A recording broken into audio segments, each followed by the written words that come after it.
नमस्कार मेरे प्यारे दोस्तों, स्वागत अभिनंदन आप सभी का आपके अपने YouTube channel RP number one studies channel पर। आज हम इस वीडियो में बात करेंगे 9 जून का पेपर। जी हाँ दोस्तों, रीजनिंग के पेपर का पहला प्रैक्टिस सेट आज हम सॉल्व करने वाले हैं। जिस प्रकार के परीक्षा में प्रश्न पूछे जाते हैं उसी प्रकार के प्रश्न मैं आज आप लोगों के लिए लेकर आया हूँ। ठीक है, पीटीईटी 2024 की तैयारी कर रहे हैं तो चैनल पर सब्सक्राइब जरूर कर लें ताकि आपको रीजनिंग से संबंधित हर एक इंफॉर्मेशन, हर एक जानकारी, हर एक टॉपिक को इजी कैसे बनाना है, सारी की सारी इंफॉर्मेशन आपको यहाँ पर मिले। रीजनिंग में हमारा टारगेट बस यही है, 150 में से 150 नंबर लाने हैं। कैसे आएंगे वो बस आप यहाँ पर जुड़कर ही पता कर पाएंगे। ठीक है ना, क्योंकि आज रोज डेली आपके 9 बजे सुबह आपकी एक क्लास होती है टॉपिक वाली, लेकिन अब रात को 9 बजे भी आपकी एक प्रैक्टिस सेट वाली क्लास होगी, ठीक है ना? हर टॉपिक वाइज़ प्रैक्टिस सेट होंगी, प्रैक्टिस करवाई जाएगी। जितनी आप ज़्यादा प्रैक्टिस करोगे रीज़निंग में उतना ही स्कोर आपका क्या होगा, बढ़ता चला जाएगा। और रीज़निंग एक ऐसा सब्जेक्ट है जहाँ पर आप पूरे में से पूरे नंबर लेकर आ सकते हो।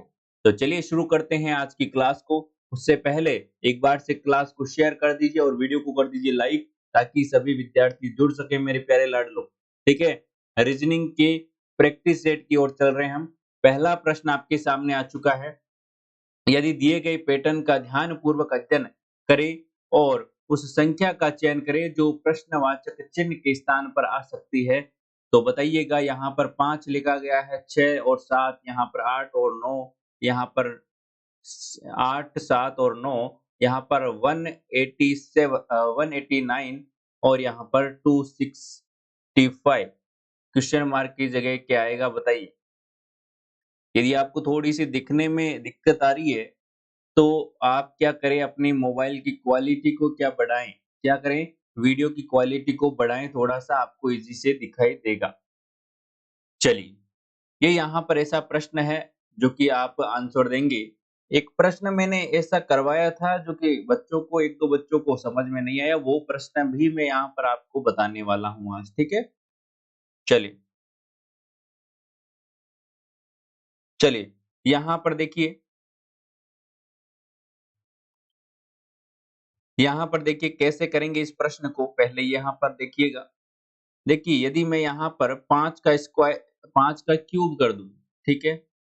और 8 का कर दूँ क्यूब, ठीक है? और इनको क्या कर दूँ मैं, जोड़ देता हूँ। तो 8 का क्यूब, 5 का क्यूब कितना होता है? 125 होता है, ठीक है? यहाँ पर 8 का स्क्वायर, ठीक है?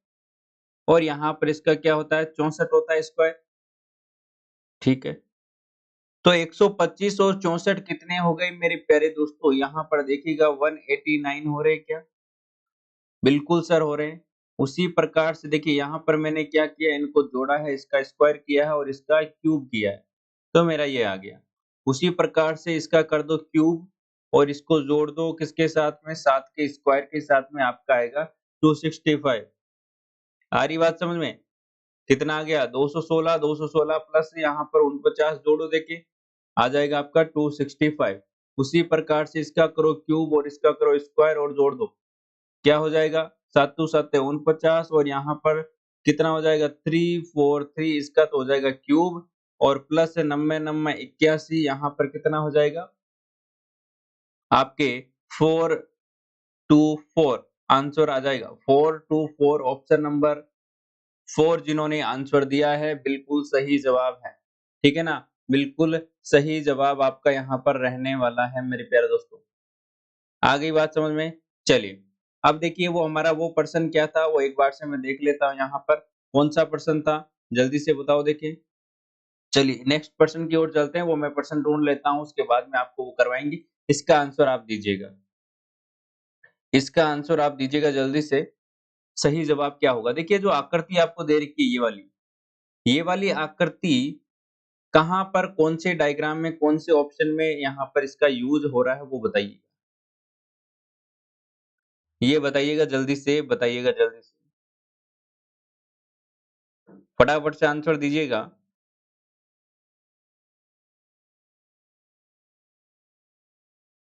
चलिए देखिएगा कौन सी आकृति, देखिए यहाँ पर बन रही है क्या, यहाँ पर ये त्रिभुज तो बन रहा है लेकिन इसके नीचे कोई डंडी नहीं है, तो ऑप्शन नंबर ये तो गलत है, हो जाएगा। ठीक है, आगे देखिए, आगे देखिएगा, इसमें देखिए यहाँ पर ये त्रिभुज बन रहा है, उसके नीचे इस प्रकार से है और ये यहाँ पर आ गया इस प्रकार से। इसमें देखिएगा त्रिभुज तो बन रहा है लेकिन यहाँ पर बड़ा सा यहाँ पर क्या बन रहा है, ये बनकर और ये ऐसा हो रहा है, लेकिन ये तो गलत हो गया, ये भी गलत हो गया। ऑप्शन नंबर 2 जिन्होंने बताया है बिल्कुल सही जवाब होगा। ऑप्शन नंबर 2 बिल्कुल सही जवाब होगा। देखिए जो ये वाला इस पैटर्न का एक क्वेश्चन था जो कि कल कल वाले नहीं, जो हमने ये वाला टॉपिक किया था, ठीक है ना? तब हमने वो किया था तो कुछ बच्चों को समझ में नहीं आया, तो वो मैं आपको बता देता हूँ पहले ना। क्वेश्चन क्या था यहाँ पर 1, 5 और 25 और यहाँ पर क्या था 125। यहाँ पर क्या था आपका 3, 12, क्वेश्चन मार्क 192 और यहाँ पर क्या था 7, 14, 28 और यहाँ पर आपका, आ गई बात समझ में?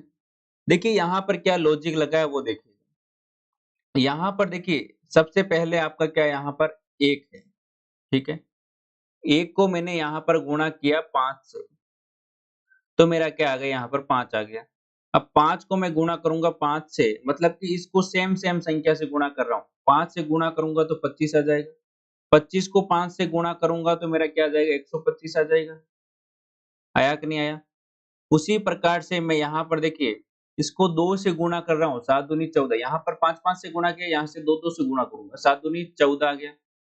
उसी प्रकार से यहाँ पर 2 से करूँगा तो 14 दूनी 28, इसको 2 से करूँगा तो यहाँ पर आ जाएगा 56, ठीक है? उसी प्रकार से यहाँ पर देखिए मैं 4 से गुणा कर रहा हूँ, 4 तिया 12 आ गया। 12 को मैं 4 से गुणा करूँगा तो 12 चौक 48, ठीक है? और 48 को मैं 4 से गुणा करूँगा तो मेरा ये आ जाएगा। आ गई बात समझ में? बिल्कुल आ गई। चलिए, तो यहाँ पर आंसर क्या आया था? 48 आया था। आ गई आप समझ में? चलिए अगले प्रश्न की ओर चलते हैं। अगला तीसरा नंबर प्रश्न आपके सामने आ चुका है, इसका जवाब दीजिएगा। तीसरा नंबर प्रश्न आपके सामने आ चुका है, जल्दी से जवाब दीजिएगा। किसी कक्षा में 100 छात्रों किसी कक्षा में 100 छात्रों की औसत अंक 80 थे। मतलब हम बात कर सकते हैं कि भाई 100 छात्र ऐसे थे जिनके एवरेज जो अंक हैं, एवरेज नंबर हैं वो 80 हैं।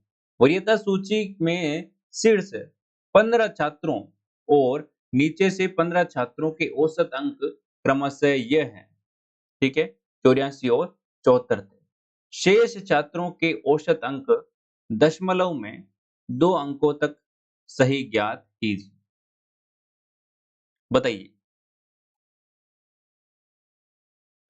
प्रश्न को समझिए पहले, तो प्रश्न क्या कह रहा है? औसत वाला टॉपिक अभी तक मैंने नहीं करवाया लेकिन करवाऊंगा, लेकिन यहाँ पर आपको थोड़ा बहुत तो आता ही होगा, हाँ? चलिए बताइए। देखिए पहली बात तो ये है, किसी कक्षा में 100 छात्रों के औसत अंक 80 हैं, क्या है? 80 है, मतलब कि टोटल क्या है? 100 विद्यार्थी हैं, जिनका औसत अंक कितना है? 80 है। मतलब कि उनके टोटल नंबर कितने होंगे? मतलब कि 80, 80, 80। देखिए यहाँ पर जैसे कि 5 विद्यार्थी हैं, इनको 80 मिल रहे हैं, इसको 80 मिल रहे हैं, इसको 80 मिल रहे हैं, इसको 80 मिल रहे हैं, इसको 80 मिल रहे हैं। तो टोटल नंबर यहाँ पर मेरे पास में कितने हो गए? 100 गुणा 80। तो यहाँ पर मैं कह सकता हूँ 8000 मेरे पास में क्या हो गए? नंबर हो गए। चलिए आगे देखते हैं क्या होता है। वरीयता सूची के शीर्ष में 15 छात्रों और नीचे के 15 छात्रों, मतलब कि जो हाईएस्ट नंबर थे उनके 15 छात्रों का औसत अंक कितना है? 84 नंबर है। और नीचे से जो है 15 है, उनके कितने हैं? 74 नंबर हैं। ठीक है? ये यहाँ पर हो गया। आगे बात समझ में? अब देखिए यहाँ पर शेष छात्रों के औसत निकालने, मतलब कि यहाँ पर देखिए 100 में से ऊपर वाले 15 और नीचे वाले 15 कितने चले गए? 30 चले गए, तो पीछे कितने बचे? 70। कितने बचे पीछे? 70 बचे। तो यहाँ पर देखिए, मैं यहाँ पर कह सकता हूँ कि ध्यान से समझिएगा इस प्रश्न को, बड़ा ही प्यारा प्रश्न है और बाकी हम यहाँ पर औसत वाला जो टॉपिक करेंगे, उसमें और अच्छे से समझ लेंगे, ठीक है? देखिए यहाँ पर हम टोटल नंबर ज्ञात करेंगे, टोटल अब हम क्या ज्ञात करेंगे? औसत ज्ञात करेंगे, ठीक है? यहाँ पर देखिए 100 विद्यार्थियों के औसत अंक कितने थे? ये मैं यहाँ पर टोटल मान सकता हूँ कि भाई उनके टोटल अंक कितने हो गए, ठीक है? इसमें से मैं माइनस क्या कर देता हूँ, वो 15-15 जो व्यक्ति थे, 15 गुणा 74, एक के तो क्या थे? 84 थे और 15 के तो क्या थे? 84 नंबर और 15 के 74। तो यहाँ पर मैं 84 प्लस 74 कर दूं। क्यों किया? क्योंकि हमें इन पूरे टोटल 100 में से इन 15-15 को घटाना है, मतलब कि एक तो 15 गुना 84 है। मैं इसको ऐसे भी लिख सकता हूँ, कैसे? आपको समझने में दिक्कत आ रही है, तो मैं कुछ इस प्रकार से इसको लिख दूं। मैं इसको कुछ इस प्रकार से लिख दूं क्या? कैसे? कि यहाँ पर मैंने 15 गुणा 84, एक तो मैंने ये घटाना है, ठीक है ना? एक तो मुझे ये घटाना है और एक मुझे घटाना है कौन-सा? 15 गुना 74, ठीक है? ये घटाऊँगा। उसके बाद में मेरे पास में जो क्या आएगा, वो टोटल 70, ये 70 जने हैं ना बीच वाले, उनके अंकों का योग आ जाएगा। क्या? अंकों का योग आ जाएगा, मतलब कि 70 जनों को टोटल कितने अंक मिले हैं? मतलब कि एक को 80 मिल रहा है या फिर जितने भी मिल रहे हैं, उनको टोटल मिलाकर वो अंक हमारे पास में आ जाएँगे। और हमें अब कितनों कितनों का ज्ञात करना है? 70 जनों का ज्ञात करना है, तो हम 70 नीचे लिख देंगे। क्योंकि यही होता है कि ऊपर देखिए औसत का फ़ॉर्मूला क्या होता है? राशियों की संख्या, मतलब कि राशियों का योग बटा राशियों की संख्या। योग बटा संख्या। तो संख्या कितनी है? 70 है और योग हमने यहाँ पर निकाला, देखिए पहले हमने 100 विद्यार्थियों का निकाला योग, उसके बाद में हमने उसमें से माइनस किया 15 लोग ऊपर वाले जो 84 नंबर लेकर आ रहे हैं, उनका हमने माइनस किया और उसके बाद में हमने माइनस किया जो नीचे वाले 74 नंबर लेकर आ रहे हैं, उनका हमने माइनस किया योग, ठीक है? तो हमारे पास में 70 जनों का योग आ गया, तो हम इसको सोल्व कर लेंगे, ठीक है? इसको जैसे ही हम हल करेंगे, तो हमारा यहाँ पर क्या आ जाएगा? 8000 माइनस 15 गुना 158, मैं यहाँ पर लिख रहा हूँ।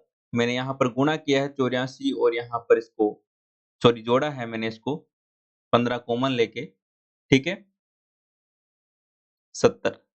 इसको आप सोल्व करेंगे तो आपका यहाँ पर कुछ इस प्रकार से आ जाएगा 5630 अपॉन 70।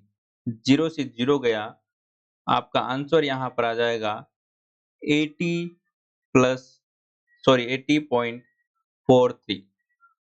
इतने औसत यहाँ पर नंबर उनके आएँगे। जो 70 जने हैं, उनके नंबर कितने आएँगे? 80.43 नंबर आने वाले हैं। आ गई बात समझ में? औसत का फ़ॉर्मूला बस आपको याद रखना है, राशियों का योग बटा राशियों की संख्या और योग आपको ज्ञात करना है, जैसा-जैसा क्वेश्चन कह रहा है। अगला प्रश्न देखिए आपके सामने आ चुका है। यदि A प्लस B का अर्थ है, A B का पिता है, B A at the rate B का अर्थ है ए बी का भाई है और ए एंड बी का अर्थ है ए बी की पुत्री है, तो पी का बी से क्या संबंध है, इसको आप सोल्व करना है। तो यहाँ पर देखिए एस प्लस पी है, एस प्लस पी है मतलब कि एस पी का पिता है। एस कौन है? पी का पिता है।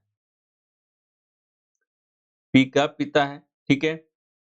आगे देखिए P प्लस R है, P प्लस R है मतलब कि P R का पिता है, P है वो R का पिता है, ठीक है। आगे बात समझ में, R at the rate Q, R at the rate Q, तो यहाँ पर देखिए R at the rate Q, at the rate कहाँ पर है, ये रहा। R एक का भाई है, क्या है, R एक का भाई है, ठीक है। अब देखिए Q, यहाँ पर A नहीं Q है ना, Q, Q N T, Q N T का मतलब क्या है, क्यू टी की पुत्री है, क्यू है जो कि क्या है, टी की पुत्री है, टी की पुत्री है मतलब कि ये माइनस है, क्यू क्या है, टी की पुत्री है मतलब कि इसकी क्या है, पत्नी है, टी की पुत्री है मतलब कि इसकी क्या है, पत्नी है। आगे बात समझ में, चलिए आगे क्या है, T and V, T and V, T and V, T V की पुत्री है, टी क्या है, वी की पुत्री है मतलब कि इसकी टी वी की पुत्री है मतलब कि वी इसकी यहाँ पर हो जाएगी। आगे बात समझ में, चलिए अब देखिए यहाँ पर आपको बोला गया है पी का वी से क्या संबंध है, पी का वी से क्या संबंध है, देखिए पी की पत्नी है टी, टी का या तो ससुर है या फिर सास है, ठीक है ना, ससुर है या फिर सास है।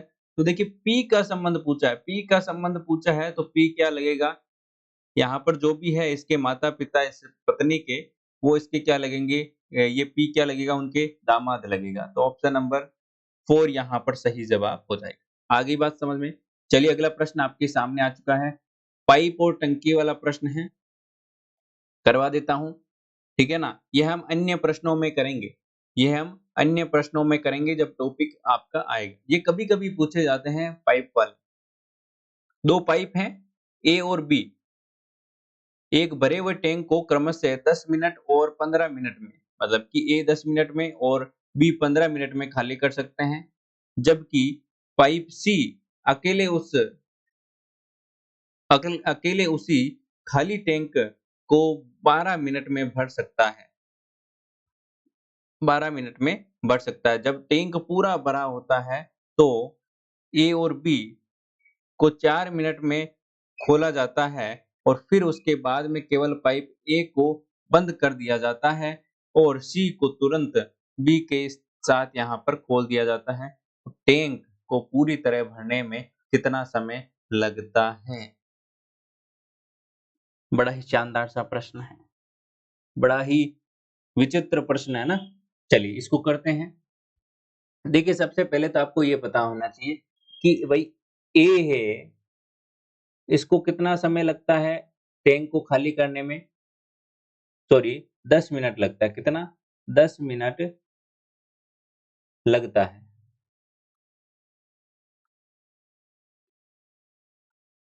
कितना मिनट लगता है? 10 मिनट लगता है सर। बी को उसी टैंक को खाली करने में कितना समय लगता है? 15 मिनट लगता है, ठीक है। जबकि सी, देखिए यहाँ पर मैं माइनस लगा रहा हूँ, ठीक है ना, जबकि जो सी है वो अकेले उस खाली टैंक को 12 मिनट में भर देता है। अब देखिए भाई टैंक को भरो या फिर खाली करो, चीज तो वही है ना भाई, भरी हुई खाली हो रही, खाली हुई भरी हो रही है, मतलब कि वो टाइम तो उतना ही यहाँ पर लगेगा, ठीक है ना।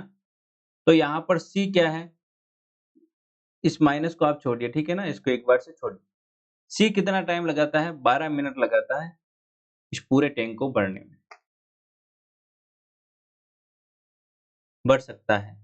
जब टैंक पूरा भरा होता है, टैंक पूरा भरा हुआ है, ठीक है, तो ए और बी को 4 मिनट में 4 मिनट के लिए खोला जाता है। पहले तो यहाँ पर देखिए इनकी हम क्या निकालते हैं? एफिशिएंसी निकालते हैं। इसके लिए हमें क्या करना पड़ेगा? इनको यहाँ पर क्या करना पड़ेगा? इनका एलसीएम लीजिए आप। कितना आ गया? 60 आ गया। अब यहाँ पर देखिए 60 में मैं 10 का भाग दूंगा तो इसकी इफिशियंसी आ गई क्या 6। इफिशियंसी मतलब कि एक एक मिनट में कितना यहाँ पर टैंक भरेगा या फिर कितना काम करेगा। यहाँ पर देखिए 15 चौक 60 और यहाँ पर 12 पंजे 60। तो ये यहाँ पर इनकी क्या आ गई इफिशियंसी। आगे बात सुनिए मतलब कि ए 1 मिनट में 6 काम करेगा और बी 4 काम करेगा और सी 5 काम करेगा। आगे बात समझ में चलिए। अब देखिए यहाँ पर ए तथा बी, ए और बी, ए प्लस बी को 4 मिनट के लिए खोला जाता है। कितने के लिए? 4 मिनट के लिए खोला जाता है और फिर उसके बाद केवल पाइप ए को बंद कर दिया जाता है। मतलब कि ए को क्या कर दिया? बंद कर दिया अब तो। लेकिन अब क्या है? ओनली फॉर बी है। ए को बंद कर दिया जाता है और सी को तुरंत बी के साथ खोल दिया जाता है। मतलब कि अब क्या कौन काम करेगा? सी काम करेगा इसके साथ। ठीक है, तो अब बताओ कितने? तो अब टैंक को पूरी तरह भरने के लिए कितना समय लगेगा?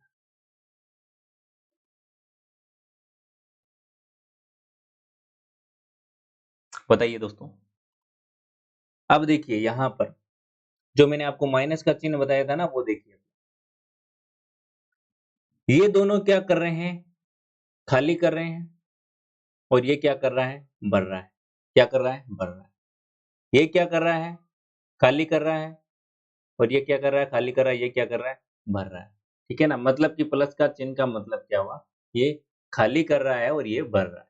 ठीक है, अब देखिए यहाँ पर ए और बी, ठीक है ना? ए और बी यहाँ पर देखिए 4 मिनट के लिए इसको खोला जाता है। मतलब कि यहाँ पर -6 -4 गुणा 4।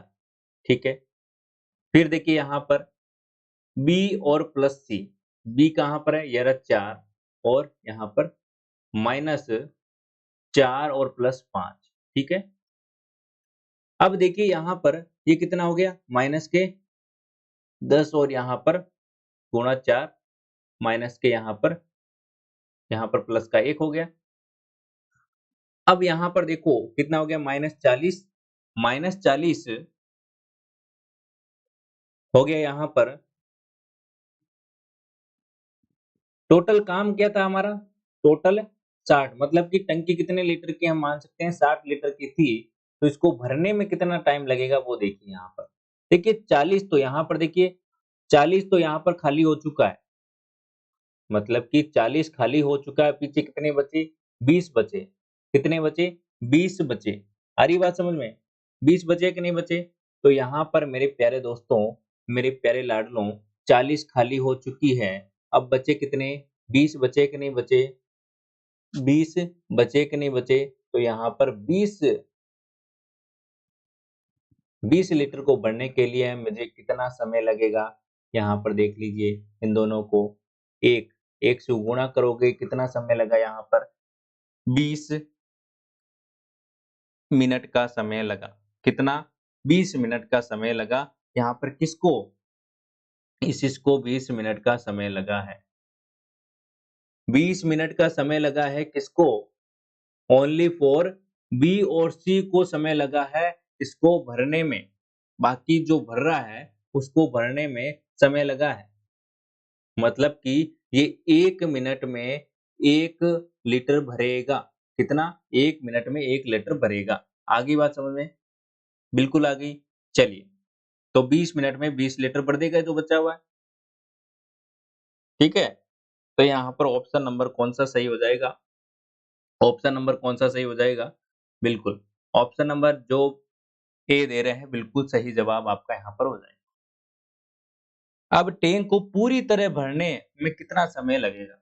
देखिए पूरी तरह की बात की जा रही है, पूरी तरह भरना है। मतलब कि हमें ओनली फॉर यही यहाँ पर यूज़ में नहीं लेना है कि भाई ओनली फॉर बी और सी ने कितने मिनट में भरा। हमें टोटल ज्ञात करना है तो यहाँ पर 40 मिनट हो जाएँगे। कितने? 40 मिनट हो जाएँगे। 20 मिनट इनको लगेंगे, 20 मिनट उसको लगेंगे तो यहाँ पर आपके 40 मिनट हो जाएँगे। आगे बात समझ में? चलिए अगले प्रश्न की ओर चलते हैं। अगला प्रश्न आपके सामने एक विशिष्ट कूट भाषा में आपको ये दिया गया है, ठीक है ना? एक कोड आपको दिया गया है, आपको बताना है कि भाई इस भाषा में इसको क्या लिखा जाएगा? बताइए। देखिए यहाँ पर मैं नीचे लिख दे रहा हूँ ताकि आपको और अच्छे से समझ में आए।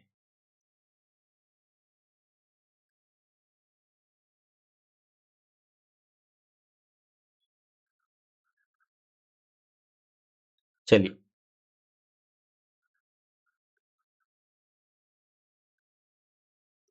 इसी के नीचे मैं ये लिख रहा हूँ ताकि आप अच्छे से इस प्रश्न को कर पाएँ।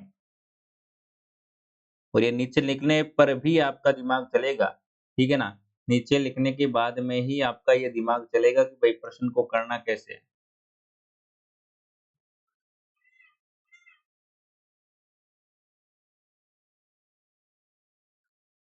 चलिए, बताइए। दिमाग चल रहा है ना? बिल्कुल अच्छे से चल रहा है? चलिए, चलाइए दिमाग। तो आपने कहा कि सर यहाँ पर देखिए मैं इसके ऐसे टुकड़े कर रहा हूँ। कैसे? सर ऐसे कर रहा हूँ। तो देखिए ये सी इधर आ गया, ए इधर आ गया, डी इधर आ गया, इधर आ गया। टी उल्टा लिख दिया मैंने इसको। क्या लिख दिया? उल्टा लिख दिया। क्या लिख दिया? उल्टा लिख दिया। उसी प्रकार से यहाँ पर आप क्या कर लो, इनके 4-4 के क्या बना लो, जोड़े बना लो और इनको क्या लिख दो? उल्टा लिख दो।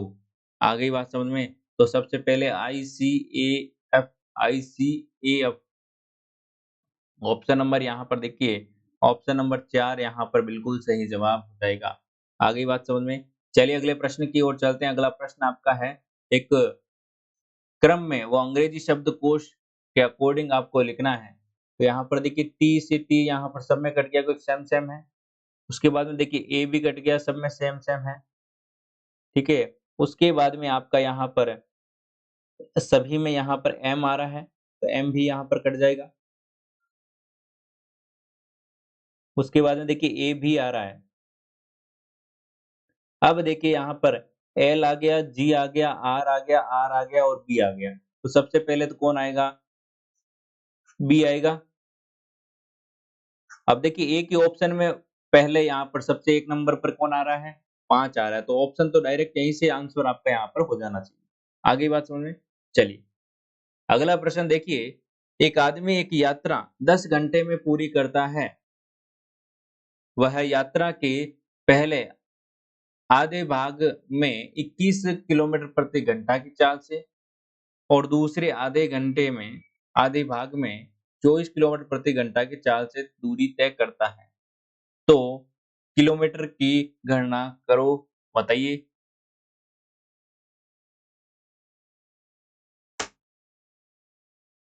बताइए जल्दी से। देखिए, औसत चाल आपको यहाँ पर ज्ञात करनी है, ठीक है ना? औसत चाल आपको यहाँ पर ज्ञात करनी है, तो आप क्या करेंगे? सबसे पहले यहाँ पर मैं बात करूँ तो चाल का सूत्र क्या होता है? दूरी बटा समय, ठीक है? दूरी देखिए यहाँ पर मैं इसको मान लेता हूँ यही दूरी है और यही भी दूरी है, ठीक है? तो यहाँ पर 2 गुणा 21, ठीक है? और यहाँ पर इसी को मैं मान लेता हूँ ये क्या है? समय लगा है।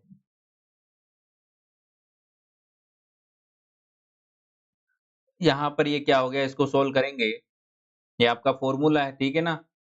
फ़ॉर्मूला है, ध्यान रखना आपको, इसको आप सोल्व करेंगे तो यहाँ पर आपका आ जाएगा। आपको मेन तो दूरी ज्ञात करनी है। पहले आप औसत चाल ज्ञात करोगे इनकी, उसके बाद में क्या करोगे? दूरी उसी चाल से ज्ञात करोगे ना? चलिए, क्योंकि मिक्स दूरी, औसत दूरी हमें ज्ञात करनी है। तो यहाँ पर आंसर क्या आ जाएगा? 22.4 किलोमीटर आपका यहाँ पर किलोमीटर प्रति हॉवर, ठीक है? ये आ गया हमारे पास में चाल आ गई। अब हमें क्या करनी है? 10 मिनट का समय लगता है पूरी यात्रा करने में, ठीक है? तो यहाँ पर देख लीजिए, दूरी का सूत्र क्या होता है? चाल गुणा समय। चाल कितनी हमारी? दो 22.4 गुणा में 10 घंटे। तो यहाँ पर कितना हो जाएगा? 224 आपका आंसर आ जाएगा ऑप्शन नंबर 4। ठीक है? अगले प्रश्न की ओर चलते हैं। अगला प्रश्न आपके सामने है। 4 अक्षर युग्म यहाँ पर आपको दे रखे हैं, मतलब कि शब्द युग्म आपको यहाँ पर दे रखे हैं और आपको बताना है कि कौन-सा बाकियों से अलग है, मतलब कि 3 ऐसे कौन से हैं जो कि सेम है और एक अलग है। बताइए? चलिए, इधर देखिएगा, यहाँ पर देखिए क्या हो रहा है? +6 हो रहा है और यहाँ पर +3 हो रहा है। यहाँ पर हम बात करें तो यहाँ पर देखिए +6 हो रहा है और यहाँ पर +4 हो रहा है। यहाँ पर देखिए +6 हो रहा है और यहाँ पर +3 हो रहा है। यहाँ पर देखिए +6 हो रहा है और यहाँ पर +3 हो रहा है। तो यहाँ पर ऑप्शन नंबर 3 में क्या हो रहा है? थोड़ा-सा यहाँ पर चेंजेज़ हो रहा है, तो ऑप्शन नंबर 3 बिल्कुल सही जवाब आपका यहाँ पर हो जाएगा। थोड़ा-सा क्लास को क्या करें, शेयर करें मेरे प्यारे दोस्तों। बताइएगा, इसका आंसर क्या हो जाएगा? आपको बोला गया है कि पृष्ठ पर 1 से 6 तक संख्या अंकित की गई है, उस संख्या का चयन करो जो 6 वाले पृष्ठ के विपरीत है, मतलब कि 6 का विपरीत आपको ज्ञात करना है। देखिए 5 और 5 यहाँ पर सेम-सेम है, तो हम क्या लगा देंगे यहाँ पर दक्षिणावर्त का नियम लगा दो, ठीक है? या तो नियम लगा दो या फिर डायरेक्ट आप आंसर बता सकते हो, यहाँ पर 6 का आंसर क्या आएगा? 5 आएगा, क्योंकि यहाँ पर देखिए सारी की सारी संख्याएँ दिख रही, केवल और केवल 6 नहीं दिख रहा है और सेम संख्या होती है, उसी का विपरीत क्या होता है? जो नहीं दिख रहा है, ठीक है ना? तो यहाँ पर क्या हो जाएगा? इसका आंसर क्या हो जाएगा? 5 हो जाएगा, 6 का विपरीत। यदि 5 का पूछता तो 6 हो जाता है, क्योंकि जो नहीं है वही होगा, सच्चाई वही है। चलिए, अगला प्रश्न आपके सामने है, इसका आंसर आपको कमेंट बॉक्स में कमेंट करके देना है, ठीक है ना? बी के बाएँ 5वें स्थान पर कौन बैठा है, ठीक है? तो ये प्रश्न, इस प्रकार के प्रश्न आपके परीक्षा में पूछे जाने लगे हैं, ठीक है ना? तो आपको क्या करनी है, तैयारी बिल्कुल बेहतरीन करनी है, क्योंकि अब फॉर्म भी आपके अधिक भरने वाले हैं। 30 तारीख तक फॉर्म ओपन कर दिए गए हैं, ठीक है? तो यही प्रैक्टिस से, ये तो यहाँ पर तो हमने इसने 10 प्रश्न की ही किए हैं, लेकिन हम 9 बजे वाली रात वाली जो क्लास होगी, उसमें पूरा का पूरा रीज़निंग यहाँ पर हम करने वाले हैं। रीज़निंग का पेपर किस प्रकार से आता है, महा मॉडल पेपर हम करने वाले हैं, ठीक है? रात को 9 बजे मिलते हैं मेरे प्यारे लाडलो, तब तक के लिए बाय बाय। जय हिंद, जय भारत, धन्यवाद।